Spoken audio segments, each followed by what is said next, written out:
All right, so in this video, we're just going to go over your basic main menu options and then how to start up a game itself. You see here, looking at the main menu, you have your standard main menu options if you played any digital game before. New game, continue a game that you already got in progress, load game, tutorials, which you should already know where it's located because that's where you had to go to find this video. Options, achievements, your core rules. Now that's going to be a PDF version of the core rules of Lock and Load Tactical itself, so you can read through all the rules for the game. Like I said in a previous video, though, there are my Bootcamp series videos if you want to watch those to learn how to play the game, which there are links in the PDF, or you can go to my channel on YouTube, The Gimpy Gamer, to watch those videos. Credits and then exit game.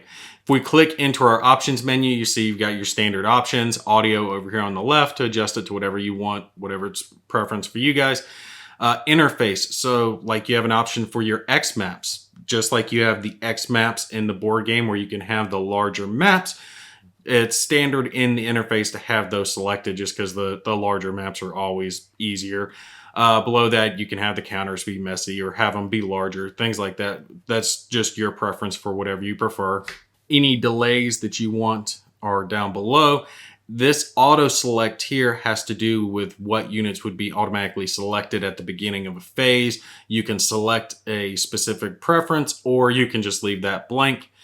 Down below, it has to do with your movement modes. What's the default movement mode you can select or just leave it on the defaults, and then optional rules over here as well, having to do with the vehicle size modifiers. So let's say we want to start a new game. We click on new game, and here across the top, any modules that you own are going to be lit up. So for me, we see that I own the starter kit and then Heroes of NAM and then Heroes of Normandy. So I can click on any of those that I want to play and then purchase others as I wish if I want to have more scenarios and types of units to play with. So let's say I select Heroes of Normandy. Here on the left is going to be all the scenarios that I have available. And then you see on each side, it has the icon representing which side is fighting who.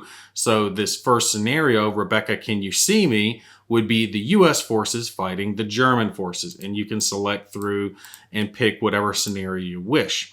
Now this blurb here in the middle is the same thing that you're going to find in your scenario booklet in the actual board game itself. So you're going to have the historical blurb about what the scenario is actually being fought over, the scenario length, victory conditions, special rules that apply for the scenario itself. So all this is stuff you would normally find in the scenario booklet, and obviously it's here in the game for you.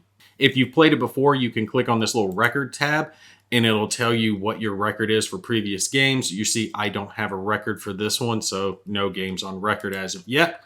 On our right side, this is where you can select on whether you want human or computer players playing the different sides. You can actually two-hand this if you want to and have a human player for each side, playing both sides if you want, or have a friend play the game with you on the computer, or it does have a computer player, so you can play it true solitaire, and all you have to do is click on it to select. So you want the US forces to be computer, you just click back and forth whoever you want. Same for the German forces, just to pick whoever you want playing whichever faction. Right below there, the scenario balance. This is something you obviously don't have in the board game itself, but is available in the video game. And that's basically a difficulty slider. Okay, so let's say we're playing the American forces and we want an easier game. You can slide this to the left and give an advantage to the American forces, making it to where it's easier to win. You might want to do that if you're newer to the game and you're still learning it, so it's a little bit easier for you. Or if you're an expert and you feel like you know what you're doing, you can give an advantage to the German side so you have a tougher game. Below, you can adjust your scenario length. You see, looking at this scenario, it is 7 turns. So you can adjust that up if you want and go to 8 turns, 9 turns, 10 turns, or you can even bring it down and go to 6 turns. That's just there for you to select how long you want the scenario to be.